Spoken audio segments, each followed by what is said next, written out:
to use screwdriver. As the old adage goes, if the only tool you have is a hammer, then every problem looks like a nail. A hammer can be helpful, but there are times when it's more damage than good. As a spiritual being having a human experience, I needed an assortment of spiritual tools so I could act or react more as a spirit than a human. The joy of being a spiritual being is I'm an individual, and that my spiritual journey, it is one of progress. As I learn, I know better, therefore I will do better. I'm an organizer by nature. When preparing for today, I attempted to organize my spiritual tools. However, they are all interrelated. Today, I want to talk about 5 types of tools in my spiritual toolbox: values, natural law, prayers, slogans and sayings, and of course, a great support system. The spiritual tools I choose to put into my toolbox and use don't have to be the same as yours, and that's okay. And for each one of these types and categories that I'm going to discuss, I'm only going to talk about a few. Values. God. There is one supreme life source. This source of life is expressed throughout nature. Everything and everyone is an expression of God.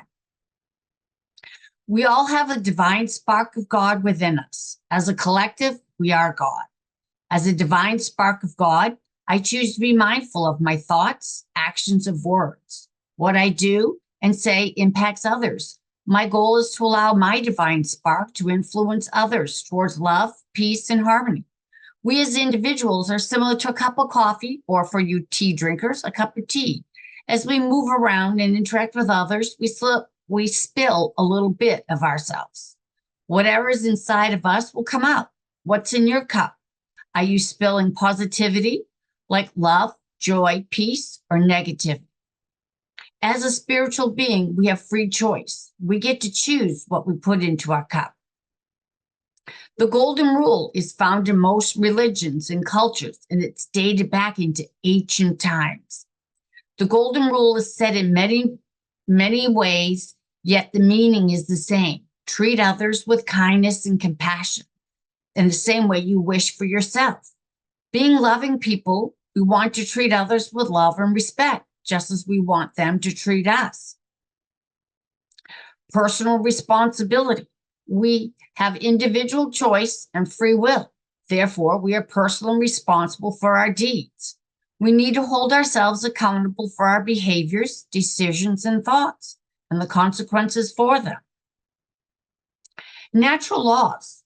While preparing for this talk, I reviewed several books and pamphlets on spiritual natural laws. I especially enjoyed Reverend Madeline Audrey's book, The River of Life, How to Live in the Flow, which identifies 76 spiritual laws. I'm only going to identify a few. The law of one. Nature is interrelated on some level of consciousness. The law of one asks us to accept everyone with love and without judgment. We're asked to send healing, love, and light to people in need. However, we need to balance the law of one with the ability to distinguish or judge. The law of discernment. We need to be discerning in all areas of our lives so that we make the right choice for ourselves. This can relate to our relationships. Some relationships are good for us and some are not. Sometimes we need to let go with love, as everyone is a divine spark of God. Some people come into our lives for a reason, a season, or a lifetime. We are one. Everything in the universe is within you. Ask for all from ourselves by Rumi. The law of progression. As spirits having a human experience, we strive to progress in our mental and spiritual development. I think of it as a yardstick, 36 inches. Everyone enters their spiritual journey and transition at different places along these 36 inches. I believe I started somewhere in the single digits, and after a decade or so have progressed to somewhere onto the double digits. I know I have grown since I've started my spiritual journey.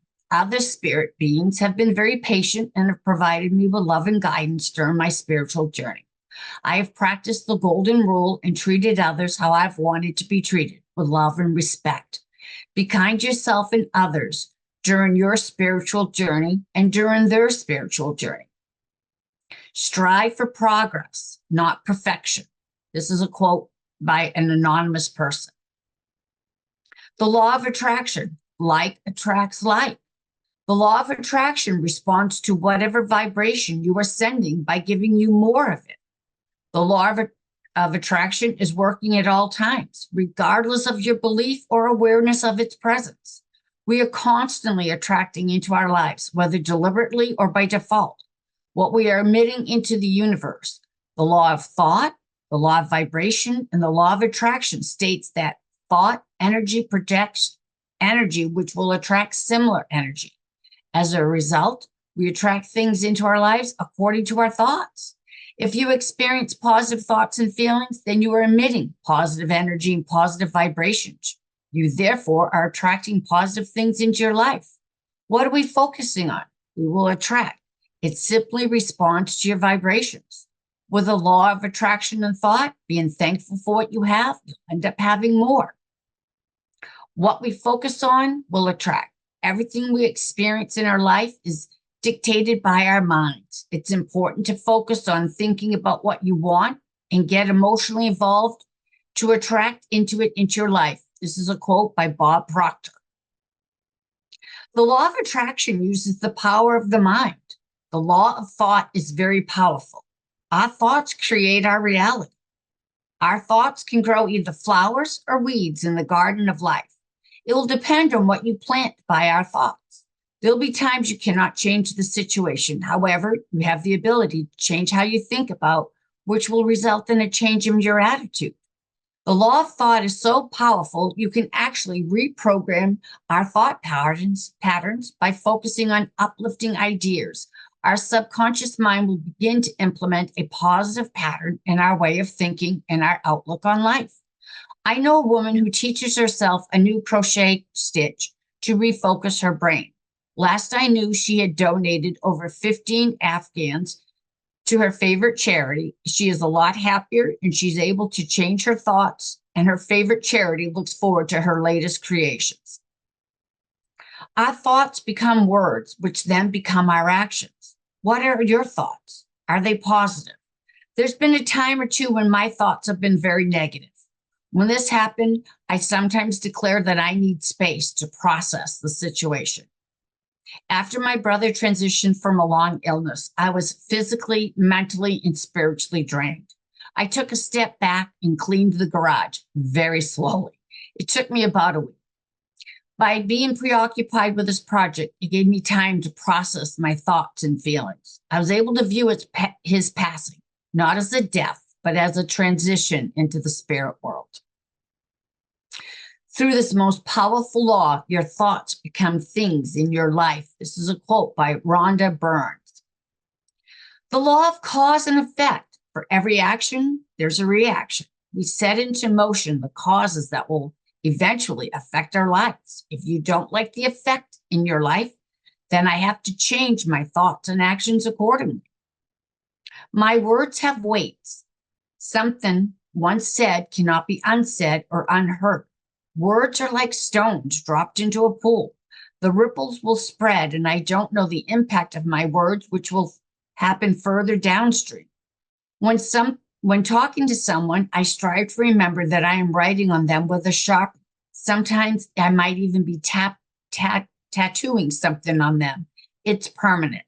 I can apologize for my sharp words. The person may forgive me, but it might take a long time before those words are fade from them. My apology does not necessarily erase the words. There's a saying I try to keep in my mind. Say what you mean what you say, but don't say it meanly. The law of love. It unlocks the doors between the two worlds of expression. The law of love is very powerful. It is the creative expression. The law of love is very powerful. It is the creative source and power of all life that lifts the heart and soul to the greatest height of spiritual awareness. Love is patient and kind. A good friend of mine gave me a good piece of advice. He once told me that I don't have to like everyone, and everyone doesn't have to like me, and that's okay. However, I do need to treat everyone with love and respect. Again, the golden rule. The law of continuity. Natural law does not operate under one set of principles in the physical world and then another in the spiritual world. The law of continuity alone supports the fact that there's the continuum spectrum of natural laws. In the spiritual sense, the law of continuity states that there's no break between physical and spiritual laws. This law does not start and end with material existence, nor does the law apply only to spiritual life. Rather, the law covers the entire spectrum of being to include both matter and spirit. The continuity of spirit. Knowing my loved ones do not die, they transition from the physical to the spiritual world makes it a lot easier for me to let go of them physically and allow my loved ones to continue on to their spiritual journey. My relationship with them is just different. What you think, you become. What you feel, you attract. What you imagine, you create. A quote from Buddha. Prayer. Prayer is very powerful. It's individualized and it creates a vibration of oneness. There's no special technique or method that's required. Each person's method offers inspiration from the heart and seeks harmonious attunement from within. One of my favorite go-tos is the serenity prayer. God grant me the serenity to accept the things I cannot change, the courage to change the things I can, and the wisdom to know the difference. You can recite this prayer whenever you need it, but do you really focus on the key words, serenity, acceptance, change, and wisdom? Let's look at each line and the meaning for them. Serenity means finding inner peace, but first we have to get rid of the chaos, the emotional turmoil, and our need to be in control. Serenity is a positive state of mind where you're untroubled by life's ups and downs. It means remaining calm and true to yourself, regardless of what is going on. Acceptance refers to taking what is offered. Denial is an extension of our egos, a futile attempt to reject what is to chase after what we want. Acceptance, on the other hand, means making the best of what we have, or as I like to call it, it is what it is. Having the ability to be in the moment instead of focusing on what we should have, could have, would have happened. Accepting the reality of the situation, what I like to call accepting my new normal. Courage refers to mastering our fears. The acronym for fear is false evidence appearing real. Fear allows us to be controlled by distorted or untrue perceptions about ourselves, others, our situation, or our ability to do better. Because of these invalid perceptions, we can act in self-destructive ways. Courage, on the other hand, means reacting and moving forward positively, even when we feel negatively, doing the right thing, even when we're unsure. Courage doesn't mean that we have no fear. It means we refuse to be ruled by it. Wisdom refers to learning from our mistakes. Some people define insanity as doing the same thing again and again, yet expecting different results. Wisdom, on the other hand, means recognizing when something doesn't work and being willing to try something else. It means putting our ego and stubbornness aside in order to reach our goal, happiness. Being mindful of the words in the Serenity Prayer, we gain a number of benefits. We practice differentiating between things we can and cannot control. I cannot change or control you, only myself. We learn to make the best of what we have and where we are in life. We focus our time and energy on making real and positive changes by getting out of our own way. Finally, we can find what is good in what is and what we can do instead of focusing on the frustration of what we don't have or can't do. Highest and best. It's a very simple prayer. When someone is sick, I pray for their highest and best. Only Spirit knows what is in their best interest. Perhaps Spirit is assisting them to be in the right place at the right time for the best care. Or perhaps Spirit is preparing them for transition. Only time will tell. We need to be patient, which is not always one of my strengths. When my dad had a stroke and I was driving to Maine to be by his side, it was a very difficult prayer for me. I was not prepared to let go, but it was the right prayer. Strength and courage. When my brother Rick told me that he had had stage 4 lung cancer and was told he had 1 to 2 months to live, it was an extremely difficult time. He wanted more time, so he started treatment. He was able to live 8 more months so he could spend more time with his kids. Each and every one of those months was very challenging. I prayed for strength and courage each and every day. Praying for you. A decade or more ago, I would have probably looked at you sideways and said, all right, or okay, in a dismissive manner. Now I realize the power of this particular prayer, the power of oneness. There are numerous instances with my family and friends when I've asked them if I could add them to my prayer list, or where people have asked me if they could add me. The power of this statement is so powerful. Being on the receiving end of this statement is humbling and so appreciative. Slogans and sayings. I personally like to say slogans and sayings from a 12-step program I was exposed to since childhood, such as one day at a time, first things first. These tools might sound simple, but the proof is our ability to remember and implement them in the moment. To avoid an emotional roller coaster during stressful situations, I try to take a step back, take a breath, and use one of the slogans or sayings. Keep it simple. What's really important? What do I really want or need in this particular moment? Sometimes I'm so deep in the situation, I can't see the forest for the trees. When someone's struggling with trying to decide what do they really want, I suggest they write a Christmas letter 2 years into the future and describe what they want their life to look like. And I give them a magic wand. If you could have anything you want, what does your life look like 2 years from now? My brother Scott was offered a job in Oklahoma. He was struggling to decide what to do. He had a great job in Maine, just purchased a home, finished remodeling it. So I suggested he write this 2-year letter in the future. And in a blink of an eye, he knew what he wanted. He wanted the Oklahoma job. So I said, the decision's been made. Now the rest is logistics. First things first, stay focused. What do I need to focus on first? In the medical community, they call this the ABCs: airway, breathing, and circulation. When focused on a problem, break it down to the simplest task. What do I have to do first? One day at a time. When I quit smoking, it's been more than 30 something years, I did it one day at a time. I couldn't worry about tomorrow because I just couldn't. I focused on just today. Just for today, I was not going to smoke. I couldn't think about not smoking forever, because if I did, I was going to pick up the cigarettes and start smoking again. So just for today, I focused on not smoking. Sometimes it was just for this moment. Eventually, the days turned into weeks and months and years, and now into decades. Let go and let God. These sayings don't mean that I hand the program over to God, the problem over to God, and then start supervising and telling God when and how to fix it. Just need to let go and stop trying to control the outcome and allow God to manifest what's in the highest and best interest. Be mindful. For me, being mindful is to be in the moment. During each moment, I have a choice of how I'm going to respond. Am I going to be a spiritual being having a human experience? Walking my spiritual path is something many of us strive towards on a conscious level.